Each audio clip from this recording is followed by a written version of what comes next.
Hello, everyone, and welcome back to the channel.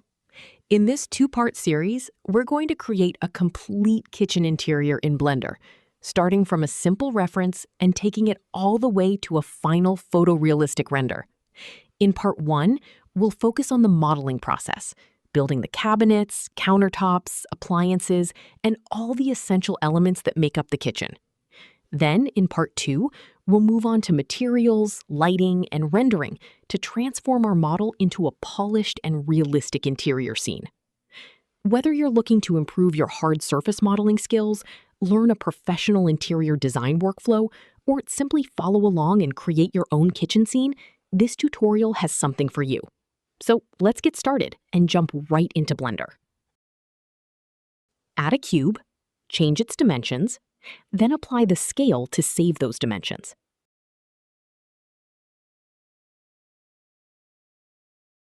Switch to Edit mode and choose Face Select mode. I will delete this face for better visibility during the tutorial. Select the top face, press P to separate it into a new mesh, then name it Ceiling. You can easily hide it here. Do the same for the floor and the walls for better organization of the workflow.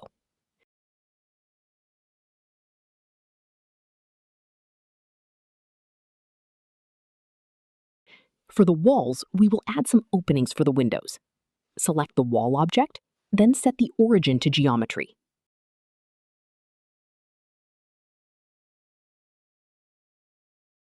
In Edit mode, press Ctrl-R and move the loop cut along the desired axis by pressing G. Enter the distance you want directly on your keyboard. Then add the dimensions of the window.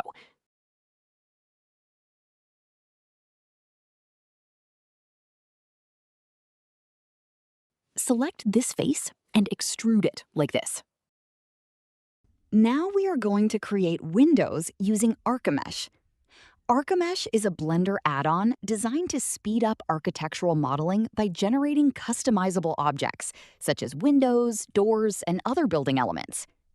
Go to the official Blender website and download the Archimesh add-on. In Blender, go to Edit, Preferences, Add-ons, then click Install from Disk. After the installation, press N on your keyboard and select the Create tab to find Archimesh. Place the cursor in the right position, then let's add a panel window. As you can see, you can change plenty of parameters, such as the window size, the vertical and horizontal count, and you can also add a sill. You can change the shape of the top, as well as the window frame and inner frame size. You can even choose the material, whether you want plastic, PVC, or wood.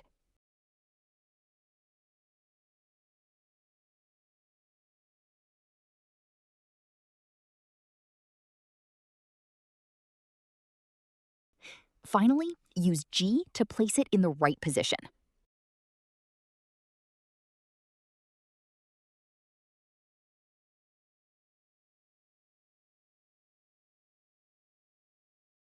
Modeling the kitchen cabinet. Add a plane, change its dimensions, and apply the scale.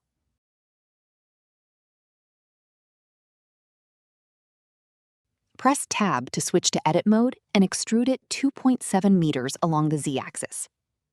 In Edit mode, press Ctrl+R to add loop cuts and shape the front panels.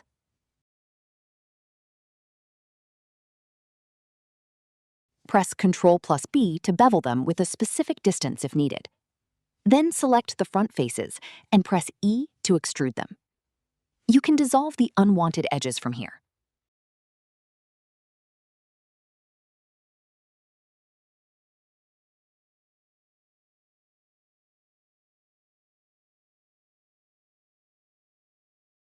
Finally, add a bevel modifier to smooth the edges.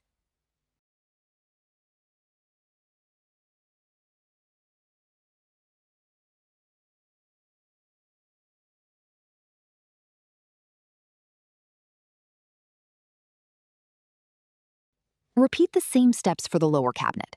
Add a plane, change its dimensions, apply the scale, press Tab to switch to Edit mode, and extrude it 0.85 meters.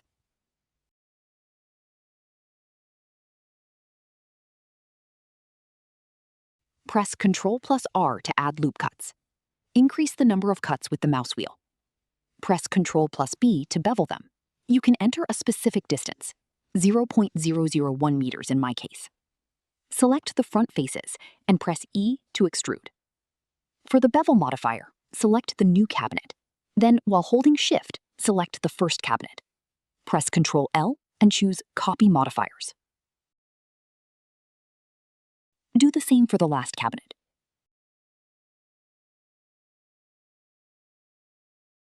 These are the essential steps, tools, and modifiers used to model interior kitchen cabinets.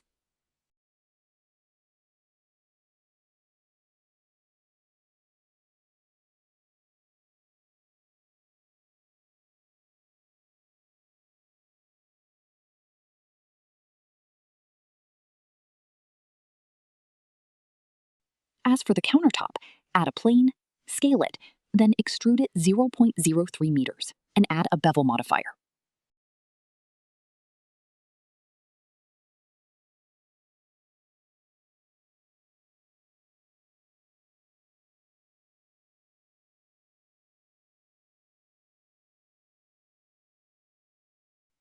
For the upper cabinet, add a plane, change its dimensions, and press G to move it 0.6 meters along the Z-axis.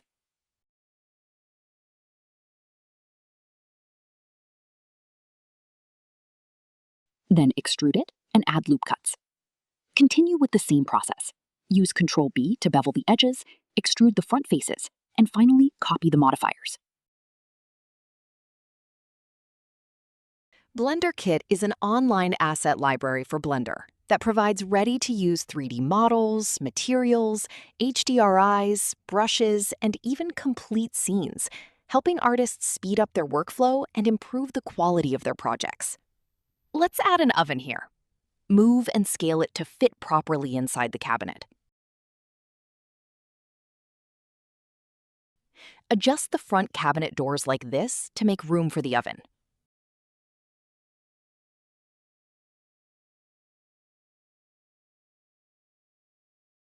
Finally, delete this face, which is where the oven will be placed inside the cabinet.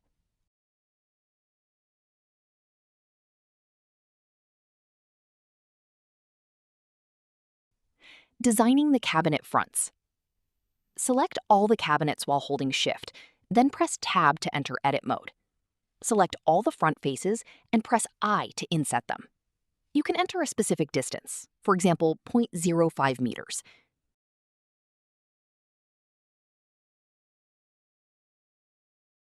Then press E to extrude them 0.01 meters inward.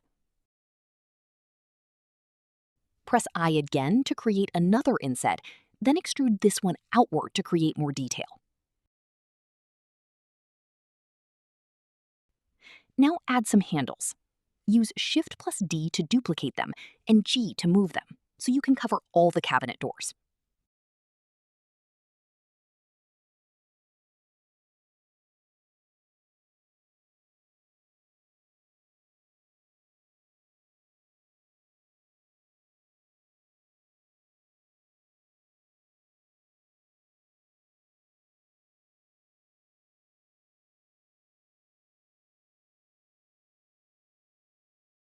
For the sink, add one and place it in the correct position by rotating and moving it.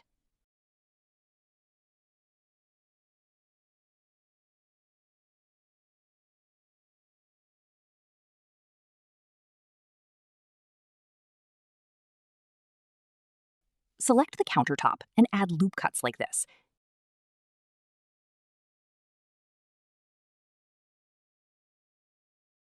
Select the top face, extrude it downward, then delete the two faces to create the sink opening.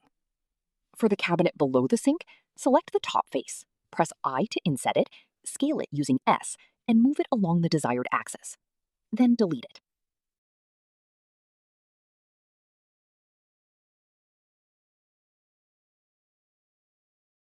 For the faucet, simply add it from here. Do the same for the stove.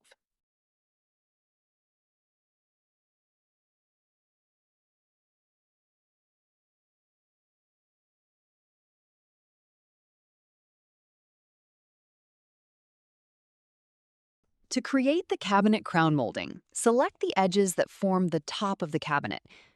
Press Shift plus D to duplicate them, then press P to separate them into a new object. Snap the vertices together to create a continuous loop of edges. Go to Mesh, Clean Up, Merge by Distance to remove duplicated vertices. Delete the remaining unnecessary edges as well. This will help avoid issues when creating the molding later. Set the origin to geometry for the new object, then convert it to a curve. In Object Data Properties, go to Geometry, Bevel, increase the depth, and choose a profile such as cornice molding.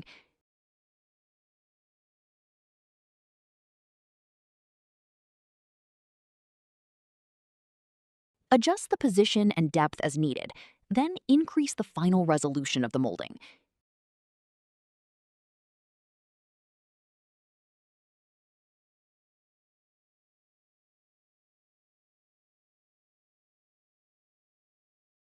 Basically, this is the main method for creating crown molding and even baseboards.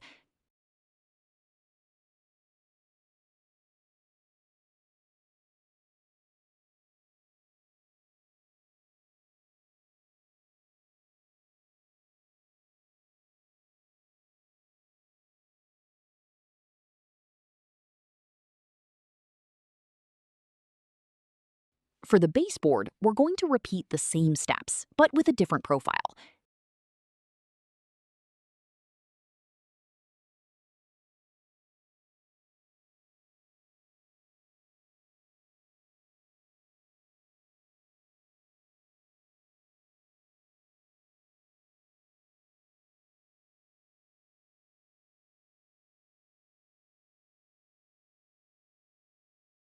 You can also use Extrude to adjust the length and Offset to achieve a better fit. Curtains and final details. Add curtains from Blender Kit. You can adjust their height, choose whether they are open or closed, and customize other useful settings.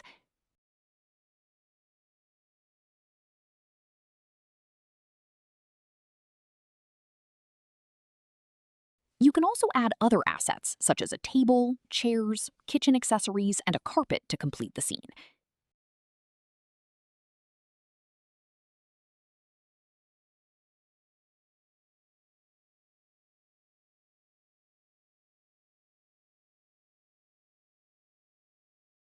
This concludes the modeling and design phase of our interior scene in Blender.